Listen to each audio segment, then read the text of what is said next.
Luke 14. One Sabbath, Jesus was having dinner in the home of an important Pharisee, and everyone was carefully watching Jesus. All of a sudden, a man with swollen legs stood up in front of him. Jesus turned and asked the Pharisees and the teachers of the law of Moses, "Is it right to heal on the Sabbath?" but they did not say a word. Jesus took hold of the man. Then he healed him and sent him away. Afterwards, Jesus asked the people, "If your son or ox falls into a well, wouldn't you pull him out right away, even on the Sabbath?" There was nothing they could say. Jesus saw how the guests had tried to take the best seats, so he told them, "When you are invited to a wedding feast, don't sit in the best place. Someone more important may have been invited. Then the one who invited you will come and say, 'Give your place to this other guest.' You will be embarrassed and will have to sit in the worst place. When you are invited to be a guest, go and sit in the worst place. Then the one who invited you may come and say, 'My friend, take a better seat.' You will then be honored in front of all the other guests. If you put yourself above others, you will be put down." I was just about to say, that's like putting yourself above others, like thinking about other people before yourself, even when it's something small as a seat. Like, you really thought about somebody else might need in this seat more than you, so you went and took a better seat. Like, that's hard. Like, man, the Bible will be putting you on game that you know, but you don't understand. Like, it's common sense, but you don't understand how it helps you in everyday life. But just to be from the core that nice, you know what I mean? Or that understanding from the core, it's like it's in you, it's not on you, you know what I mean? Like, some people, they fake that shit, but shit like that, giving up, not even giving up your seat, but just knowing that somebody else might have a better use for that seat and you could take a not so appealing seat. Like, if you was on the bus and like you see an old lady, you're gonna get up for her to sit down, but that's just common sense because she's older and you know that you can withstand more. But to somebody in my condition, because I'm dealing with kidney failure, I don't have a hard time standing up, but it's more comfortable to sit down. So somebody that doesn't look like, you know what I mean? Like, I don't look like I would be sick or tired or like, oh my God, I need to sit down, but you wouldn't even know that I had kidney failure unless I told you, right? So it's like, just knowing that I could give this seat up for somebody else that would need it, even if I don't see the person that needs it. I think that's what they're trying to get at. Like, you could give that shit up without even having a reason, bro, because you know it's the right thing to do. And that's godly, real life. But if you humble yourself, you will be honored. Then Jesus said to the man who had invited him, When you give a dinner or a banquet, don't invite your friends and family and relatives and rich neighbors. If you do, they will invite you in return and you will be paid back. When you give a feast, invite the poor, the crippled, the lame and the blind. They cannot pay you back, but God will bless you and reward you when his people rise from death. After Jesus had finished speaking, one of the guests said, "The greatest blessing of all is to be at the banquet in God's kingdom." Jesus told him, A man once gave a great banquet and invited a lot of guests. When the banquet was ready, he sent a servant to tell the guests, "Everything is ready, please come." One guest after another started making excuses. The first one said, "I bought some land and I've got to look it over. Please, excuse me." Another guest said, "I bought 5 teams of oxen and I need to try them out. Please excuse me." Testing. Still another guest said, "I have just gotten married and I can't be there." The servant told his master what happened, and the master became so angry that he said, "Go as fast as you can to every street and alley in town. Bring in everyone who is poor or crippled or blind or lame." When the servant returned, he said, "Master, I've done what you told me, and there is still plenty of room for more people. His master then told him, Go out along the back roads and fence rows and make people come in so that my house will be full. Not one of the guests I first invited will get even a bite of my food. Large crowds were walking along with Jesus when he turned and said, You cannot be my disciple unless you love me more than you love your father and mother, your wife and children and your brothers and sisters. You cannot come with me unless you love me more than you love your own life. You cannot be my disciple unless you carry your own cross and come with me. Suppose one of you wants to build a tower. What is the first thing you will do? Won't you sit down and figure out how much it will cost and if you have enough money to pay for it? Otherwise, you will start building the tower but not be able to finish. Then everyone who sees what is happening will laugh at you. They will say, You started building, but could not finish the job. What will a king do if he has only 10,000 soldiers to defend himself against a king?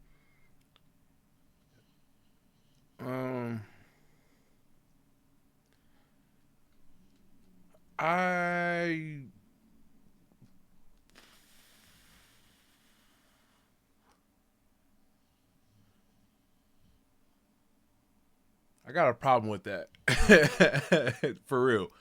Not like it's a problem, but I don't believe, now that I'm older, I don't believe in allowing other people's opinions to change anything about me or anything I do, or I don't think anybody else should either. Like, okay, you built whatever and it wasn't whatever, but the fact that somebody laughed at it, I don't understand why that fucking matters. Oh no, they laughed at you. Oh no. So that's we gonna dissect this more of this story, see what they talking about, because the nigga just said they will laugh at you. Okay. What? My feelings are gonna get hurt? Not if I don't give a fuck. How the what is laughing what is that gonna do? Let's hear this back again to make sure I didn't hear this shit wrong. Then everyone who sees what is happening start building the tower but not be able to finish. Then everyone who sees what is happening will laugh at you. They will say, You started building but could not finish the job. What will... Okay. And are they saying this is Jesus saying this? Because if this is Jesus saying this, I got an issue. I don't believe that Jesus would care that people would laugh at you. I just don't. Let's go back some more. We got to find out. You cannot be my disciple unless you carry your own cross and come with me. Suppose one of you wants to build a tower. What is the first thing you will do? Won't you sit down and figure out how much it will cost and if you have enough money to pay for it? Otherwise, you will start building the tower but not be able to finish. Then everyone who sees what is happening will laugh at you. They will say, You started building but could not finish the job. What will a king do if he has only 10,000 soldiers to defend himself against a king who is about to attack? Okay, I thought it was saying it as in if, like, you don't want that to happen, but I think they're just saying that this will happen. You'll get laughed at, and it doesn't really matter. Like that, like, I don't understand that concept of, because this is what we're bred to think and feel and understand and go through life. Like, don't laugh at me. I don't want to look stupid. Or what? You know, like, not for real though. Like, or what, my nigga? I look stupid. Okay, like, I get ridicule could be a lot for people who don't understand their value, their worth, or even understand life. Not like anybody understands life fully, but, you know, to a certain extent, where it's like, somebody else that lives across the street is laughing at you,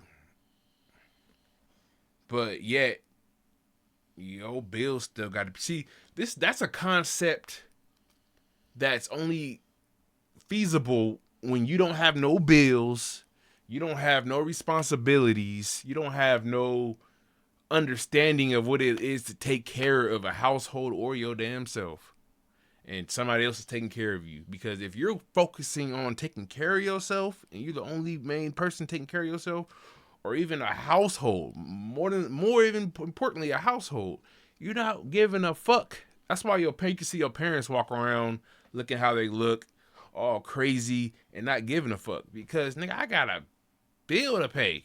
Nigga, I'm trying to make sure we're comfortable. Fuck them. How could somebody else giving a fuck about what I got going on even fucking matter, bro? How? Forgive my language. I know people don't like cussing in Jesus, but I don't believe that that's a thing either. I don't think cuss words hold that much power that we give them. I think we put that much power on the cuss words. They're just words. I was telling my mom, if I say, what a beautiful fucking day it is, it's a great fucking day, isn't it? Thank God for this beautiful fucking day. I'm just expressing myself that much thoroughly with that word, but I'm not swearing down the day. You know what I mean? So it's all a mental stigma that we put on society, we put on each other, and that we listen to the next man say that's what it is, and we don't like this, so don't, you know what I mean? Because mostly black people speak like this, so it's like, of course, the person in charge is gonna be offended or not like it as much, and not deem it susceptible in society, because they don't want you to be susceptible in society. But hey, teach his own. I'm gonna do me, y'all do y'all. If this offends you, hey, didn't mean to. That's just how I am. And God puts me here to do what I do. Maybe he's here to show you something new. I don't know. But hey, that's what's been put on my heart to say. And yeah, it's just wild though. Don't let nobody, not even your parents, especially your parents. Your parents can be the main one. Not saying don't listen to your parents. Not saying don't listen to elders. But you have to have an understanding that your parents are people too, and everybody walking this earth is a person, and that they don't know it all. They, as much as they tell you, they don't know it all. Only one person knows it all, and I mean all. So you worried about all these frivolous things? I got a nephew right now. He's dealing with not being able to focus in school. And learning is important, but I don't think getting a diploma is as important as people make it to be. Now, it can help you get a job for another company. Now, it can help you get ahead in society that's already been put here. Don't get me wrong. There's positive things to it. But if you're not looking to live in that society world, to get a regular job and to be a regular part of society, it could be difficult going the other way and not going the society way. That's why they made it so easy to live in society. They make it easy because that's how they want you to live, right? So it's easy to go do that. It might be hard to go the other way, but if you're not trying to go to college or become a manager at a whatever firm or whatever place, then, I mean, you might want to start looking into other ways to be successful outside of that doesn't achieve diplomas. But you have to plan for that. That's one thing I didn't have in my life, for somebody to tell me, if you're not gonna finish high school, plan for not finishing high school. Don't just think, oh, when I get older, when I get grown, when I get 18, I can just figure it out. Plan for it like you would. Like if you would plan to go to college, plan to not go to college. You know what I mean? Plan to not do things. And if you believe in God, I'm not going to tell everybody to pray on it, because I know some people don't believe in that sort of thing. Even though you should. No, it's playing. But anyway, if you believe in a higher power, pray to him. Tell him like, hey, this is what I want. I am looking to do good. I'm not looking to do bad with my wants. So it's not like I'm asking for negative. I'm asking for something positive for my life, and I'm asking for you to guide my steps into taking that path. And then you have to be patient when you do certain things. Certain things take time. You know what I mean? Nothing was built in a day. Nothing was just here in a day. Even God took his time putting us here. So take your time to accomplish your goals. I would suggest seeing what school has to offer before saying fuck school. Even though you're in school and you feel like you already know what it has to offer, there's other things that it offers other than just what you're seeing. You're just not applying yourself to see those things. And that's one thing I learned as a kid. It's like, I mean, as an adult that I did as a kid, because now I'm 27, I can see some of the things that I was just too hard-headed to understand. And just, it wasn't even that big of a deal, or it wasn't, you know what I mean? Like, I say I didn't like history. I hated doing history. I didn't see why I had to do it. Nigga, we in the present when we going to the future. Why the fuck, you know? But I understand you learn other things other than what you see. Like you're seeing a textbook of history, but you're learning. There's other things to learn in there other than just what has been plastered on the front or what you think you're about to learn. There's other shit in there, and then you know it too, because even when you're learning, you pick some things up while you're learning. You're like, oh, I didn't know that, and you're not even thinking about it. You know what I mean? So there's some things in there. I'm not gonna say school is bad. I just think that it's not a path for everybody, and you should choose wisely on your decisions that you make before you make them, and actually think about why it is you're doing what you're doing, because God gave everybody a brain to think, and you can use it as much as you want to. As much as people out here ain't using their brains and they don't want to think, you can think and you can do it. Nobody's stopping you. Nothing's different from me and you. We're all the same. We all have a brain. Some of us are a little bit more challenged than others, but still have a brain, and our brains are powerful. So whatever you want to achieve, you can do it. Listening to others, asking people for their advice, and what do you think about this, and what do you think if I should do? You think I should do this? That right there, 9 times out of 10 is probably going to be your dream killer. If you're that invested to other people, you shouldn't be that invested to other people. But if you are, asking somebody else what they would do or what they think you should do, they're going to put their self in your shoes to feel what you mean. So he wants to do this. Well, if I were to do this, and that's how they react with your statements, because they don't ever think about the brilliant shit that you're coming up with and asking them about, or they would be doing it, right?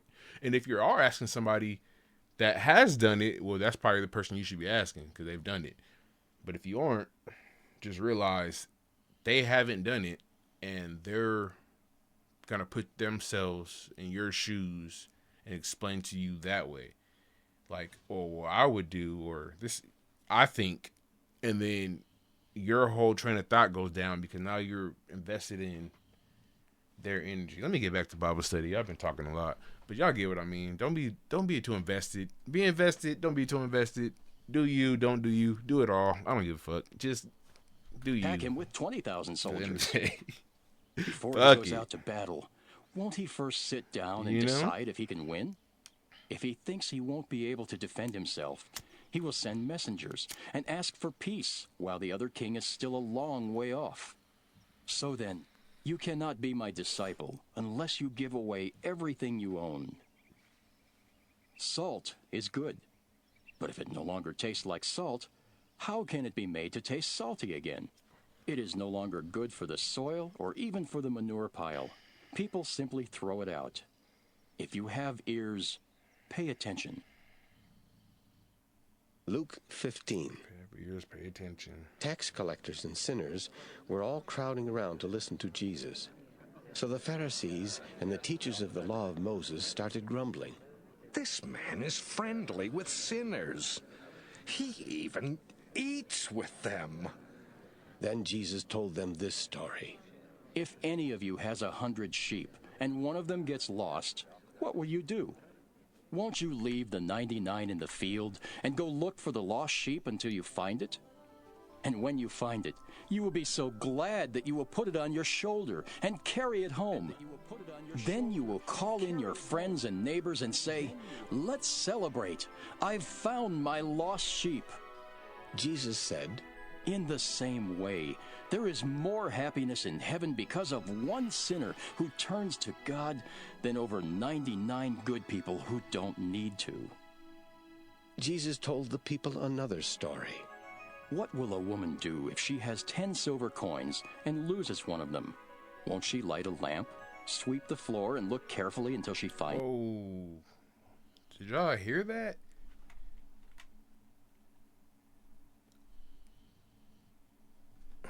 loses one of them?